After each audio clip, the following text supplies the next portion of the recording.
Hello friends, welcome to my channel cooking life. ఈరోజు నేను మీకు నువ్వుల పొడి చేసి చూపించబోతున్నాను. చాలా హెల్దీ రెసిపీ.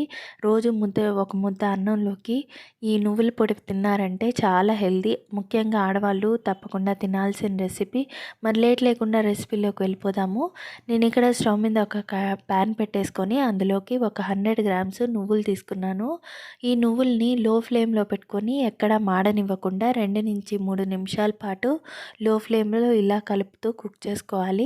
అలాగే వదిలేస్తే మాడిపోతాయి. ఇలా లో ఫ్లేమ్లో పెట్టేసుకొని 2 నుంచి 3 నిమిషాల పాటు నువ్వులు చిటపటలాడేంత వరకు వేయించుకోవాలి. ఇలా చిట్ట అంటాయి. ఆ తర్వాత స్టవ్ ఆఫ్ చేసేసుకుని వీటిల్ని వేరే ప్లేట్లోకి ట్రాన్స్ఫర్ చేసుకోవాలి. ఇప్పుడు అదే కడాయిలోకి నేను ఇక్కడ 1 టేబుల్ స్పూన్ పల్లీలు యాడ్ చేసుకుంటున్నాను.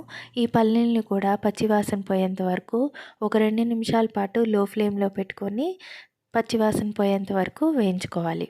ఇలా వేయించుకున్న తర్వాత వీటిల్ని కూడా ఒక ప్లేట్లోకి ట్రాన్స్ఫర్ చేసుకోవాలి. అలాగే 1 టేబుల్ స్పూన్ ధనియాలు, 1 టీ స్పూన్ జీలకర్ర కూడా యాడ్ చేసేసుకోవాలి. యాడ్ చేసేసుకొని లో ఫ్లేమ్లో పెట్టుకొని 1 నిమిషం పాటు వేయించుకోవాలి. కావాలంటే అన్నీ వేసేసుకోవచ్చు, మాడిపోతాయి కాబట్టి నేను సపరేట్గా చేస్తున్నాను. కొంచెం కరివేపాకు, అలాగే కారం తగ్గట్టు నేను ఇక్కడ ఒక 10 ఎండుమిర్చిని ఇలా తుంపుకొని యాడ్ చేసుకుంటున్నాను. ఇలా యాడ్ చేసుకుంటే మనకి గింజలు కూడా మంచిగా వేగుతాయి. లో ఫ్లేమ్లో పెట్టుకొని ఇలా కలర్ మారేంత వరకు వేయించుకొనేసి వీటిల్ని కూడా చల్లార్చుకోవడానికి పక్కన ప్లేట్లో పెట్టేసుకోవాలి.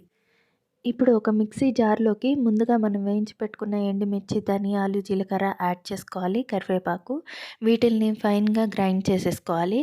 ఇలా గ్రైండ్ చేసుకున్న తర్వాత ఇందులోకి మనం ముందుగా వేయించి పెట్టుకున్న పల్లీలు, అలాగే నువ్వులు కూడా యాడ్ చేసేసుకొని స్పీడ్గా తిప్పకూడదు.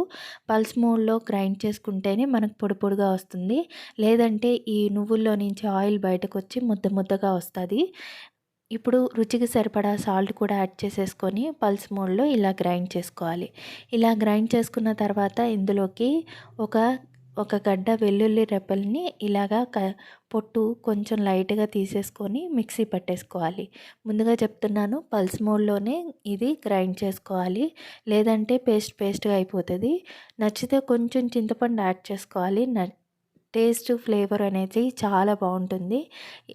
వద్దనుకున్న వాళ్ళు స్కిప్ చేసేసుకోవచ్చు. దాన్ని కూడా పల్స్ మోడ్లో గ్రైండ్ చేసేసుకున్నారంటే నువ్వుల పొడి రెడీ అయిపోతుంది. ఇది అన్నంలో కానీ టిఫిన్స్లో కానీ చాలా బాగుంటుంది. నచ్చితే లైక్, షేర్, సబ్స్క్రైబ్ చేయండి. Thank you for watching.